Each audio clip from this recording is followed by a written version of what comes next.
నమస్తే ఎస్ఆర్ మీడియాకి స్వాగతం.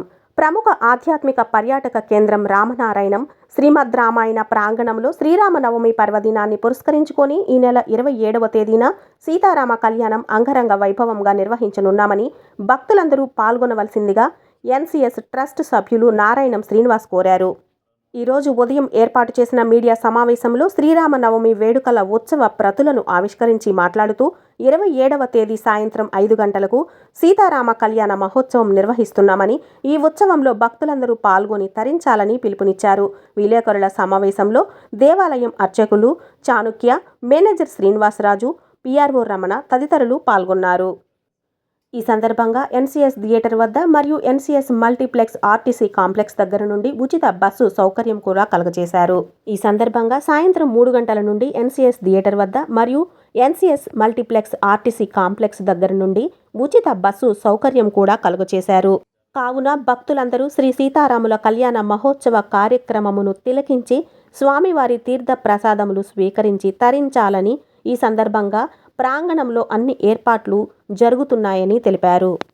అత్యంత వైభవంగా అంగరంగ వైభవంగా చేయడానికి కళ్యాణ మహోత్సవం చేయడానికి నిర్ణయించుకున్నాం. ఇది మన రామనారాయణం కట్టిన తర్వాత 2014లో ఇనాగ్రేట్ చేసిన తర్వాత టెంపుల్ని ఇది 13వ కళ్యాణం, రాముడి వారి 13వ కళ్యాణం జరుగుతుంది. నిత్యం ప్రతి నెలా కూడా పునర్వసు నక్షత్రం కళ్యాణం జరుగుతుంది. అలా 150 కళ్యాణాల పైన జరిగాయి. ఇది ప్రతి నెల శ్రీరామనవమికి జరిగే కళ్యాణం మటుకు 13వ సంవత్సరం. సో ఇప్పుడు ఇలాగే మనం అన్ని రకాల ఏర్పాట్లు సుమారు 20,000 మంది ఇప్పుడు కూడా రావడం, సాయంత్రం మనం చేయడం కూడా కళ్యాణం మొత్తం ఊరూరా కూడా అన్ని ఊళ్ళో కూడా మధ్యాహ్నం జరుగుతుంటుంది. మనం గురువు గారి ఉపదేశం మేరకు అగ్నిహోత్రం శ్రీనివాసాచార్యులు గారిని మా గురువు గారు వారితో మాట్లాడుకొని సాయంత్రం చేయడమే మనం నిర్ణయించుకొని అప్పుడు కూడా మొదటి నుంచి కూడా ఇంతవరకు మనం సాయంత్రం కూడా చేస్తున్నాం. సాయంత్రం 5 గంటల మొదలెట్టి 9 గంటల వరకు అనేక వైభవ వెంకటేశ్వర స్వామి ఆలయం విశాఖపట్నం గోపీనంబాల సహచారులు గారు, మా ప్రధాన అర్చకులు, మా గురువులు, శిష్యులు అందరూ కూడాను వాళ్ళందరి సమక్షంలో వేద పాఠశాల, తిరుమల తిరుపతి దేవస్థానం వేద పాఠశాల, మన ప్రాంగణంలో ఉన్న వేద పాఠశాల, మనం వాళ్ళకి అన్ని రకాల సదుపాయాలు మనం ఇచ్చాము. ల్యాండ్ అన్ని బిల్డింగ్ అది. సో వారి సమక్షంలో వేద పాఠశాల పిల్లలు సమక్షంలో, అలాగే చైతన్య బ్రదర్స్ వాళ్ళ సంగీతంతో, అలాగే వేదాలు, మంత్రాలు, సంగీతం అన్నీ మేళవించి కూడా అత్యంత వైభవంగా ఇప్పుడు జరుగుతుంది. అందరూ ఎంతోమంది, కొన్ని వేల మంది కూర్చొని ఎంతో ఆనందపడి స్వామివారి ఆశీస్సులు పొందుతున్నారు. ఇలాగే మనం అందరికీ కూడా ఏర్పాట్లు చేయడం, వాళ్ళందరికీ ప్రసాద్ ఉదయం నుంచి జరిగే కార్యక్రమాలకి ఆ రోజు ఉదయాన్నే అభిషేకాలు జరుగుతాయి. స్వామివారికి అభిషేకాల తర్వాత మధ్యాహ్నం హోమం జరుగుతుంది, పూర్ణాహుతి జరుగుతుంది. సాయంత్రం కూడా 5 గంటలకు కళ్యాణం మొదలవుతుంది. అలాగే 2వ రోజు నాడు ఉదయాన్నే మహాసామ్రాజ్య పట్టాభిషేకం అవుతుంది. అలాగే మనం రామస్తూపం కట్టాము అక్కడ 2020లో. ఆ రామస్తూపంలో అందరూ ఎవరు తెచ్చినా కూడా రామకోటి అందరూ వేసుకుని ఉంటారు. 2020 నుంచి ఇప్పటివరకు 6 సంవత్సరాల్లో సుమారు 45 కోట్ల నామాలు అందరూ వేయడం జరిగింది. అందరూ భక్తులు తెచ్చిన నామాలు అవి కూడా అందరూ మనకి కొరియర్ చేస్తుంటారు. కొంతమంది ప్రత్యేకంగా తెచ్చిస్తారు. కొంతమంది కోటి రాసి తెచ్చిన వాళ్ళకి వాళ్ళ కోసం కూడా ఓపెన్ చేసి అందరూ వేయిస్తుంటారు ఆ రామకోటి కూడా. అలాగే సుమారు 45-46 కోట్లు అయింది. ఈసారికి 50 కోట్లు అయిపోద్దామని మనం ఆశిస్తున్నాము. రేపు శ్రీరామనవమి నాడు పట్టాభిషేకం చేసే తరుణంలోని అందరూ గురువు గారు చెప్పడం ఏంటంటే, ఒక కోటి నామాలు ఉంటే స్తూపంలోని ఒక 1 కిలోమీటర్లో రేడియస్లో వైబ్రేషన్స్ ఉంటాయి, మంచివి పాజిటివ్ వైబ్రేషన్స్ ఉంటాయని చెప్పేవారు. అలా ఎన్ని కోట్లు ఉంటే అన్ని కిలోమీటర్ రేడియస్లో ఆ వైబ్రేషన్స్ అనేవి ఉంటాయి. సో ఆ ఉద్దేశంతో స్తూపం కట్టడం, అందులో అందరూ రామనామాలు వేయడం జరుగుతుంది. సో అది ఆ కార్యక్రమం 28వ తారీఖున జరుగుతుంది. మా ఉదయం పట్టాభిషేకం ఇది జరుగుతుంది. సో సాయంత్రం ఉంజాల సేవ కూడా జరుగుతుందండి ఆ రోజు 28వ తారీఖు సాయంత్రం. ఈ అన్ని కార్యక్రమాలు కూడా భక్తులందరినీ కూడా వచ్చేటట్టు మీడియా ద్వారా కూడా తెలియజేస్తే ఎంతో ఆనందం ఉంటుంది. నారాయణం శ్రీమద్ రామాయణ ప్రాంగణం మన విజయనగర పట్టణానికి అతి సమీపాన సుందర రమణీయ ప్రకృతిలో అత్యంత వైభవోపేతంగా 15 ఎకరాల సువిశాల స్థలంలో మహారమణీయంగా కన్నుల పండుగగా రామబాణాకృతిలో నిర్మాణం చేయబడిన మహత్తరమైనటువంటి ప్రసిద్ధ దేవాలయమే మన రామనారాయణ శ్రీమద్ రామాయణ ప్రాంగణం. ఈ రామనారాయణాన్ని నిర్మాణం చేయాలన్న సంకల్పకర్త నారాయణం నరసింహమూర్తి గారు, ఆలయ చైర్మన్ గారు, వారి యొక్క కలల సౌధమే రామనారాయణం.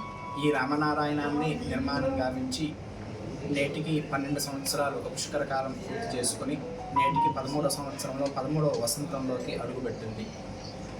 2014 లగాయతు 2026వ తారీఖు వరకు, అంటే రేపు మనం మార్చ్ 26 శుక్రవారం నాడు నిర్వహించేటువంటి శ్రీరామ వార్షిక కళ్యాణ మహోత్సవాన్ని మనం లెక్కగట్టినట్లయితే 12 శ్రీరామనవమి మహా కళ్యాణాలను పూర్తి చేసుకుని 13వ కళ్యాణంలోకి అడుగుపెట్టి ఉన్నాం.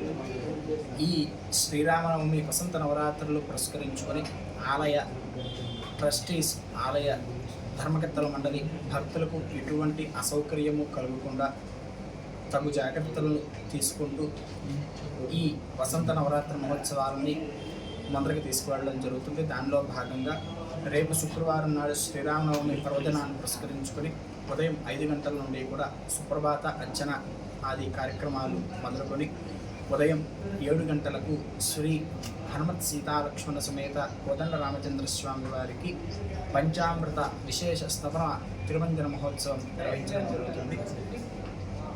తదానుక్రమంగా ఉదయం 10 గంటల నుండి కూడా స్వామివారికి రామతారక మూల మంత్ర హవనం విశేష హోమ కార్యక్రమం నిర్వహించడం జరుగుతుంది.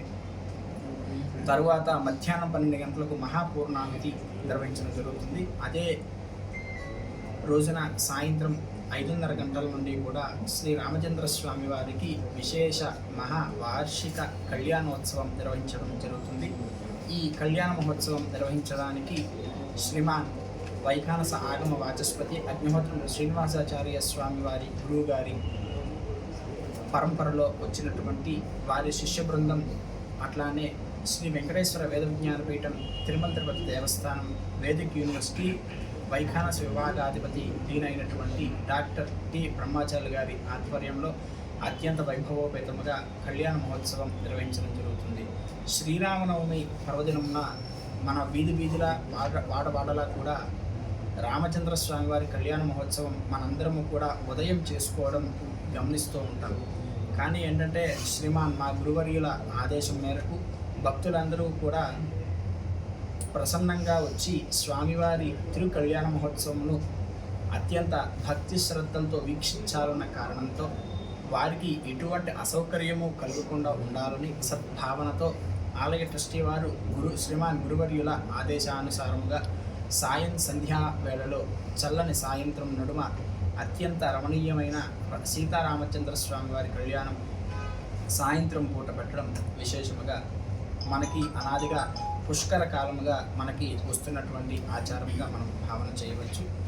ఈ కళ్యాణ మహోత్సవంకు వచ్చేటువంటి ఏ ఒక్క భక్తులు కూడా ఎటువంటి ఇబ్బంది కలగకుండా ఉండాలని చెప్పి ఆలయ ట్రస్టీ వారు ధర్మకర్తల మండలి విశేష శ్రద్ధను వహించి వచ్చిన ప్రతి ఒక్క భక్తుడికి కూడా ఎటువంటి అసదుపాయం కలగకుండా సకల సదుపాయాలను ఏర్పాటు చేయడమే కాకుండా వారు దేవాలయానికి వచ్చి వెళ్ళడానికి సౌలభ్యం కొరకు ఉచిత బస్సు ప్రణాళికను కూడా సమాలోచన చేసి నేటికి 12 సంవత్సరాలుగా ఇదే పద్ధతిలో భక్తులు సౌకర్యార్థము వివిధ కోణాల్లో ఆలోచన చేసి మొత్తం అన్నింటినీ కూడా సక్రమంగా అమలుపరచడంలో విజయవంతం అవుతూ ఉన్నారు.